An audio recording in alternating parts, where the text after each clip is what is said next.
ஆசிய தடகள போட்டியில் தமிழ்நாடு வீரருக்கு வெண்கல பதக்கம் கிடைத்திருக்கிறது. இது பற்றி மேலும் விவரங்களை தருகிறார் நமது செய்தியாளர் ஹரிஹரன். ஹரிஹரன், முழு விவரம்.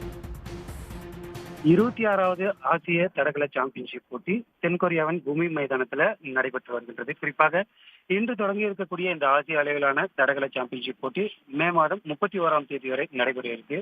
இந்த தடகள போட்டியை பொறுத்த வரைக்கும் இந்தியாவிலிருந்து மொத்தம் 64 வீரர்கள் பங்கேற்றக்கூடிய நிலையில முதல் நாளான இன்று 20 கிலோமீட்டர் நடைப்பந்தய போட்டியில தமிழக வீரர் செர்வின் செபாஸ்டியன் வெண்கல பதக்கம் வென்றிருக்கார்.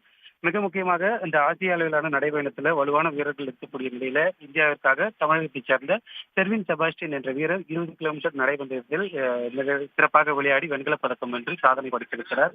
31ஆம் தேதி வரை நடைபெறும் இந்த போட்டியில அடுத்தடுத்து பல்வேறு பிரிவுகளின் கீழ் போட்டி நடைபெறுகின்றது. மொத்தம் இந்தியா முழுவதும் 64 வீரர்கள் கலந்து கொண்டிருந்தாலுமே தமிழகத்திலிருந்து 9 வீரர்கள் கலந்து கொண்டிருக்கக்கூடிய நிலையில அதுல பிரவீன் சித்திரவேல் ட்ரிபிள் ஜம்ப்லையும் அதே போன்று மகளிர் பிரிவில் வித்யா ராமராஜ், சுபாஷ், அதுக்கப்புறம் 4x400 ரிலேல சந்தோஷ்குமார் ஆகியோரும் பதக்கம் வெல்வதற்கான அதிக வாய்ப்புள்ள ஒரு நிலையில இன்றைய தினம் இந்த 20 கிலோமீட்டர் நடை பந்தயத்துல தமிழகத்தைச் சேர்ந்த செர்வின் செபாஸ்டியன் வெண்கல பதக்கம் வென்று சாதனை படைத்திருக்கிறார். ஆசிய தடகள சாம்பியன்ஷிப் போட்டியில வென்றிருக்கக்கூடியது அடுத்த ஆண்டு நடைபெறும் ஆசிய போட்டிகளுக்கும் அதனை அடுத்து நடைபெறும் உலக அளவிலான தடகள சாம்பியன்ஷிப் போட்டிக்கும் தகுதி பெறுவதற்கு மிக முக்கியமான போட்டியாக பார்க்கப்படுகிறது என்பதால் செர்வின் செபாஸ்டியனுக்கு இந்த பதக்கம் மிக முக்கியமானதாக உள்ளது.